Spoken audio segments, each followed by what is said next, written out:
क्रांति में 5 लाख मुसलमानों ने अपनी जानों की कुर्बानी दी थी। सिर्फ दिल्ली में ही 27,000 उलमाए कराम को फांसी पर लटका दिया था। कहाँ है वो फर्जी? हाय फ्रेंड्स, अस्सलाम वालेकुम। मेरा नाम है मोहम्मद सद्दाम और आप देख रहे हैं my YouTube channel mix pro. कैसे हैं आप लोग? उम्मीद करता हूँ बहुत अच्छे होंगे। और आज हम जिस वीडियो पर रिएक्शन देने वाले हैं वो बहुत ही ज़्यादा ज़बरदस्त होने वाली है, क्योंकि आज हम मुसलमानों ने हिंदुस्तान के लिए क्या किया है वो दिखाने वाले हैं। तो लोग बोलते हैं कि मुसलमानों ने क्या किया है हिंदुस्तान के लिए, तो आज इस वीडियो में हम वही दिखाने वाले हैं कि मुसलमानों ने हिंदुस्तान के लिए क्या किया है। तो देर न करते वीडियो को स्टार्ट करते हैं। बिस्मिल्लाहिर्रहमानिर्रहीम।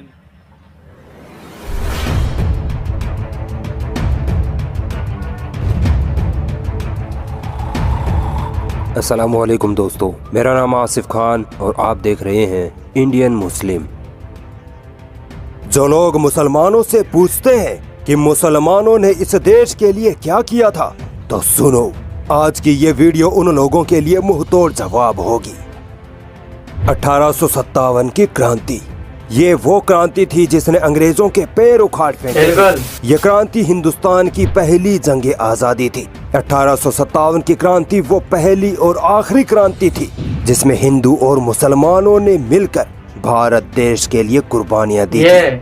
आज की इस वीडियो में मैं आपको बताऊंगा कि 1857 की क्रांति में मुसलमानों का क्या योगदान था, कितने मुसलमानों ने इस क्रांति में अपनी जान की कुर्बानियां दी और वो क्या वजहें थीं जिनकी वजह से ये क्रांति शुरू हुई और फिर नाकामयाब हो गई।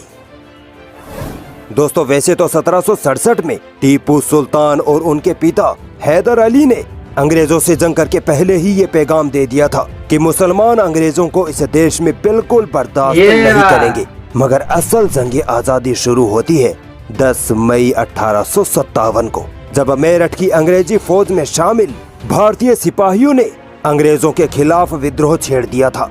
आखिर क्यों किया था इन सिपाहियों ने ये विद्रोह, इसके लिए हमें थोड़ा इतिहास में पीछे जाना पड़ेगा। दोस्तों, वो बंदूक में गाय और सुअर की चर्बी वाला मामला तो बाद का है। अंग्रेजों के जुल्म सितम की वजह से भारतीयों के मन में पहले ही अंग्रेजों के खिलाफ नफरत भर चुकी थी।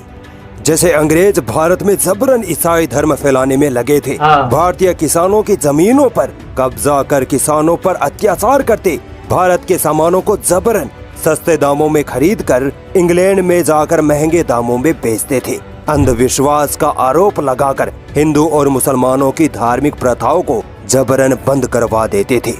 इसके बाद आता है गाय और सुअर की चर्बी वाला मामला।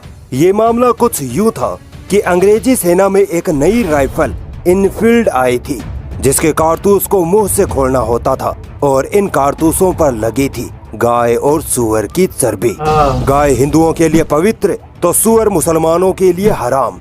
इसी मसले पर एक सिपाही मंगल पांडे का दिमाग खराब हो जाता है और वो अंग्रेजी अधिकारियों की हत्या कर डालता है। ये वाकया था जनवरी 1857 का। मंगल पांडे को अंग्रेज पकड़ लेते हैं और मौत की सजा देकर शहीद कर देते हैं। यही गाय और सुअर की चर्बी वाली बंदूकें मेरठ के सिपाहियों को भी दी जाती है। बस फिर क्या था, मेरठ के 80-90 भारतीय सिपाहियों ने ऐसी बगावत की कि अंग्रेजों की सांसें फूल गई। ये बगावत 10 मई 1857 को शुरू हुई और फिर पूरे देश में आग की तरह फैल गई। अंग्रेजों के जुल्मों सितम से भारतीय लोग पहले ही परेशान थे और अब अंग्रेजों को उखाड़ फेंकने का मौका था। मगर एक दिक्कत थी, वो ये कि इस क्रांति को लीड कौन करेगा। बस फिर सारे हिंदुस्तान के राजा महाराजा और सिपाहियों की आस मुगल सल्तनत के आखिरी बादशाह बहादुर शाह जफर पर जाकर रुकी। सभी ने बादशाह बहादुर शाह जफर से दरख्वास्त की कि आप ही हमारी आखिरी उम्मीद हैं। आपके ही पुरखों ने यानी मुगलों ने हिंदुस्तान की हिफाजत की थी और आज आपकी बारी है। बहादुर शाह जफर पीछे नहीं हटे और अंग्रेजों के खिलाफ अपने देश के लिए जंग में उतर पड़े। लखनऊ से बेगम हजरत महल, बरेली से खान बहादुर खान, इलाहाबाद से लियाकत अली, वल्लभगढ़ से बख्त खान जैसे मुस्लिम हुक्मरान और पूरे देश के उलमाए कराम इस क्रांति में कूद पड़े। अल्लामा फजल खैराबादी ने सबसे पहले जामा मस्जिद से ये ऐलान किया कि ए मुसलमानों, आज वो दिन है जिस दिन तुम अपने देश के लिए अपनी कुर्बानियाँ दोगे। ये वो मौका है जब तुम अंग्रेजों के जुल्म सितम से छुटकारा पा सकते हो। तुम ही हो जो इस जालिम अंग्रेजी हुकूमत को उखाड़ फेंक सकते हो। बस फिर क्या था, देश का हर मुसलमान अपने देश की आजादी के लिए सड़कों पर उतर आया और अंग्रेजों से लोहा लेने को तैयार हो गया। अंग्रेजों से जब ये जंग ना संभली तब जालिमों ने मासूम औरतों और बच्चों को निशाना बनाना शुरू कर दिया। आवाम को जहाँ देखते वहीं गोली मार देते। कईयों को लाल किले और जामा मस्जिद में ही जिंदा जला दिया गया, कईयों को फांसी पर लटका दिया गया। मगर फिर भी मुसलमान न रुके न डरे। अंग्रेजों से लड़ते हुए बहादुर शाह जफर अंग्रेजों के हाथ आ जाते हैं। अंग्रेज उनको रंगून, जो आज के म्यांमार में है, कैद कर देते हैं। यकीन मानिए, बहादुर शाह जफर ने इस देश के लिए जो कुर्बानी दी थी वो किसी और ने शायद ही दी होगी। अंग्रेज एक सुबह बहादुर शाह जफर के लिए नाश्ते का इंतजाम करते हैं। बहादुर शाह जफर मना कर देते हैं, मगर फिर भी अंग्रेज जबरदस्ती 3 थालों को लाल कपड़े से ढककर उनके सामने रखते हैं। जब बहादुर शाह जफर तीनों थालों पर से कपड़ा हटाते हैं तो वहाँ उनके 2 बेटों और 1 पोते के सर रखे होते हैं। सोचिए एक बाप में क्या बीती होगी जब उसके नाश्ते में उसी के बेटों के सर रख दिए गए। ये थे वो मुगल जिन्होंने अपने देश के लिए अपने बेटों तक को कुर्बान कर दिया था, और तुमसे 52 सालों तक देश का तिरंगा तक नहीं फहराया गया। बात करते हो देशभक्ति की। बहादुर शाह जफर के शहीद हो जाने के बाद मुगल सल्तनत हमेशा के लिए खत्म हो गई। फजल हक खैराबादी को भी पकड़ लिया गया और काला पानी की सजा सुना दी गई, जिससे वो वहीं शहीद हो गए। अंग्रेजों को सबसे ज्यादा मुसलमानों ने नुकसान पहुंचाया था, इसीलिए अंग्रेजों ने मुसलमानों को टारगेट किया और जहां भी मुसलमान दिखते उनको गोली मार दी जाती। अंग्रेजों ने ये इल्जाम लगाया कि ये क्रांति मुस्लिम उलेमाओं और मौलवियों की वजह से छिड़ी है। इसी वजह से अंग्रेजों ने मुस्लिम उलेमाओं पर जो जुल्म सितम ढाए थे वो सुनकर आपके आंसू नहीं रुकेंगे। इस्लाम के मुजाहिद उलेमाओं को अंग्रेजों ने कानपुर से फर्रुखाबाद के बीच के हर पेड़ पर फांसी से लटका दिया। इसी तरह दिल्ली में ऐसा कोई पेड़ नहीं बचा था जिस पर मुसलमानों की लाशें न लटकी हो। और जब सारे पेड़ खत्म हो गए तब अंग्रेजों ने मुस्लिम उलेमाओं को नंगा करके बीच मैदान में जिंदा जला दिया था। ऐ मुसलमानों, ये थे तुम्हारे उलमाए कराम जिन्होंने तुम्हारी आजादी के लिए, इस देश की आजादी के लिए अपनी जानें भी कुर्बान कर डाली। हिंदुस्तान टाइम्स की रिपोर्ट के मुताबिक 1857 की क्रांति में 5 लाख मुसलमानों ने अपनी जानों की कुर्बानी दी थी। सिर्फ दिल्ली में ही 27,000 उलमाए कराम को फांसी पर लटका दिया था। कहाँ है वो फर्जी देशभक्त जो मुसलमानों से देशभक्ति का सबूत मांगे? 1857 की क्रांति लगभग 2 सालों तक चली, मगर कामयाबी नहीं मिली।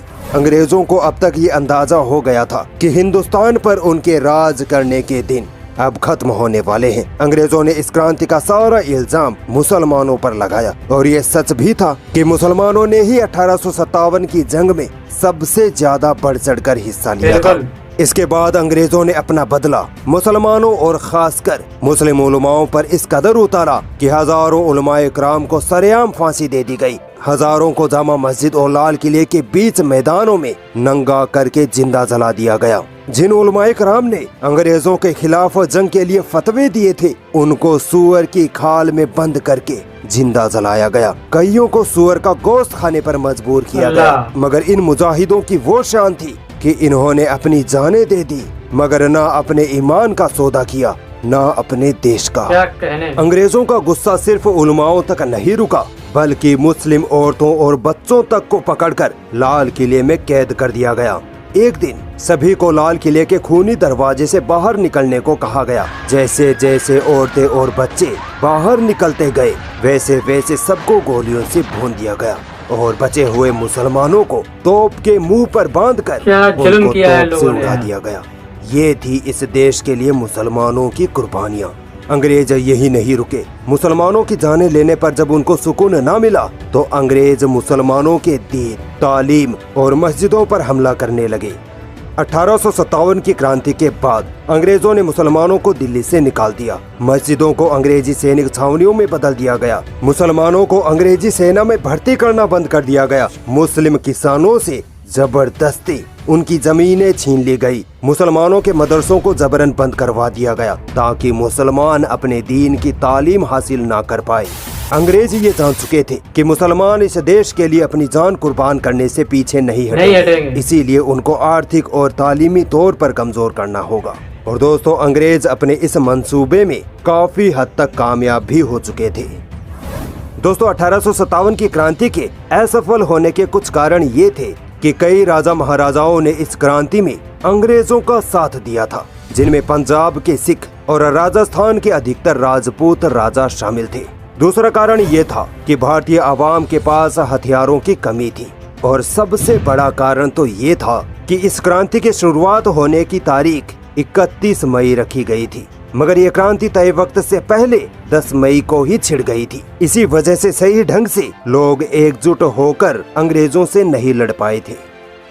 पढ़ लो मुसलमानों, तुम्हारा इतिहास दम तोड़ रहा है।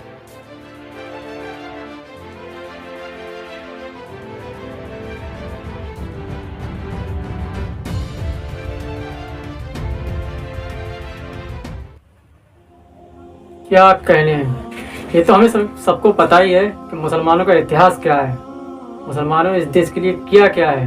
जो लोग पूछते हैं ना मुसलमानों से तुमने क्या किया इस देश के लिए, उन लोगों के लिए ये तो वीडियो चलो कोई बात नहीं, लेकिन मुसलमानों का इतिहास पढ़ना चाहिए। जितना खून, जितनी कुर्बानी मुसलमानों ने इस देश के लिए दी है, कोई कर ही नहीं सकता कभी। और आज भी हम लोग अपने देश के लिए जान देने के लिए बिल्कुल सबसे आगे हैं। और कौन है, अगर मुसलमानों ने ये कोशिश ना की होती, मुसलमानों ने और हमारे उलमाओं ने ये इतनी कुर्बानियाँ ना दी होती, तो शायद कब तक हिंदुस्तान अंग्रेजों का गुलाम रहता।